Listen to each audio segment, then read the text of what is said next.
Back to news. ప్రకృతి అందాలతో కనువిందు చేసే కేరళ ఇప్పుడు అదే ప్రకృతి ప్రకోపానికి చిన్నాభిన్నమైంది. నిత్యం ఆహ్లాదంగా కనిపించే వయనాడ్పై విపత్తు విరుచుకుపడింది. ఆగని వానలు, బదలని వరదలతో ఆ ప్రాంతం అతలాకుతలమైంది. ఎక్కడికక్కడ కొండ చర్యలు విరిగిపడుతున్నాయి. వరద బురద ముంచెత్తుతోంది. చలియార్ ఉగ్రరూపానికి ఊళ్లకు ఊళ్లు సర్వనాశనమయ్యాయి. ఊహించని వరదలు ఊహకందని బీభత్సం సృష్టించాయి.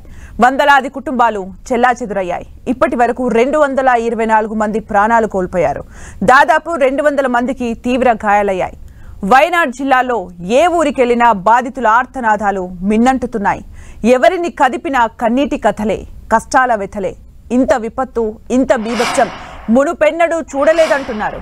తమ వాళ్ళు ఎక్కడున్నారో, ఎలా ఉన్నారో తెలియక గుండె లవిసేలా రోధిస్తున్నారు. చలియార్ నదిలో కొట్టుకొస్తున్న మృతదేహాలను చూస్తే ఎవరికైనా గుండె తరుక్కుపోతోంది. మృతదేహాలను గుర్తించడానికి కూడా అధికారులు పెద్ద సవాల్గా మారింది. మరోవైపు వందలాది మంది ప్రజలు శిథిలాల కింద చిక్కుకుని సాయం కోసం ఆర్తిస్తున్నారు. వారిని కాపాడేందుకు NDRF, KSDRF, army, navy, air force రంగంలోకి దిగాయి. ఇప్పటి వరకు 1000 మందిని కాపాడారు. నిన్న రాత్రి సమయంలో సహాయక చర్యల్ని ఆపేసిన సిబ్బంది మళ్లీ ఉదయం ప్రారంభించారు. వయనాడ్లో భారీ వర్షాలు కురుస్తుండటంతో సహాయక చర్యలకు అంతరాయం కలుగుతోంది. వయనాడ్లో సహాయక చర్యలు కొనసాగుతుండగా ఆందోళనకర విషయాలు వెల్లడవుతున్నాయి. స్థానికంగా ఉండే 600 మంది వలస కార్మికుల ఆచూకీ గల్లంతైంది. దీనికి తోడు మొబైల్ ఫోన్ నెట్వర్క్ కూడా దెబ్బతినడంతో ఎవరు ఎక్కడున్నారనేది అంతు చిక్కడం లేదు. ముండకై ప్రాంతంలోని తేయాకు, కాఫీ, యాలకుల తోటల్లో పనిచేసేందుకు పశ్చిమ బెంగాల్, అస్సాం నుంచి వందల మంది కార్మికులు వచ్చారు. వీరంతా 4 వీధుల్లో 65 కుటుంబాలు నివాసముండే ప్రాంతాలపై నిన్న కొండ చర్యలు విరిగిపడ్డాయి.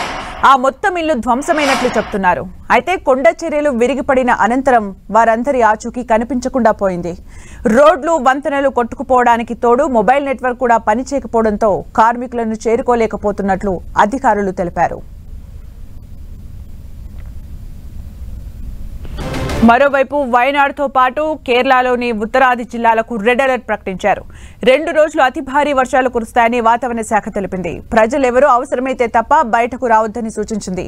కోజికోడ్, మలప్పురం, వయనాడ్, కాసరగోడు జిల్లాలకు రెడ్ అలర్ట్ జారీ చేసింది. ఇవాళ కూడా భారీ వర్షాలు ఉండడంతో 12 జిల్లాల్లో విద్యా సంస్థలకు సెలవు ప్రకటించింది కేరళ ప్రభుత్వం. అలాగే మహాత్మాగాంధీ యూనివర్సిటీలో జరగాల్సిన అన్ని పరీక్షలను వాయిదా వేశారు.